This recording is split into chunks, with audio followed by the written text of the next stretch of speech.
সিদ্ধি আশ্রম থেকে rail station যে রাস্তা ছিল এটা আগে তো অনেক পাতলা রাস্তা ছিল, ওটাকে ওয়াইডেনিং এবং ভালো করে রাস্তা করার একটা প্রজেক্ট পিডব্লিউডি ডিপার্টমেন্ট নিয়েছে। তো ওখানে ল্যান্ড অ্যাকোয়ার করা হয়েছিল এবং যে ওয়াইডেনিং জন্য চড়া করার জন্য টাকাও দেওয়া হয়েছিল, কিন্তু ওখানে লোক জায়গায় ছাড়ছিল না, ওনাকে অনেকবার আবেদন করা হয়েছিল।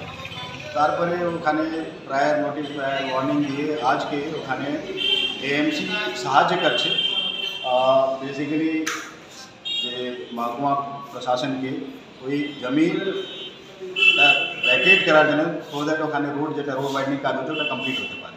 আপনি ওখানে গিয়ে দেখতে পারবেন যে অনেক পার্টে রোড কমপ্লিট হয়ে গেছে, কিছু কিছু পার্টে লোক এখনও বসে আছে।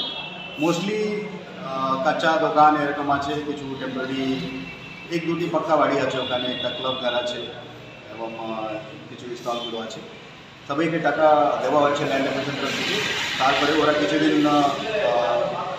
চাইছিল যে ওরা শ্রমিক হাঁটাবো, দিন দেওয়া হচ্ছে, ওর থেকে বেশি দেওয়া হচ্ছে। তারপরে আজকে সকাল থেকে এমসি একটা সাহায্য করছে পিডব্লিউডি এবং সাব ডিভিশনাল যে রোডের জন্য জায়গা আমরা পাই, ওটাই করছি।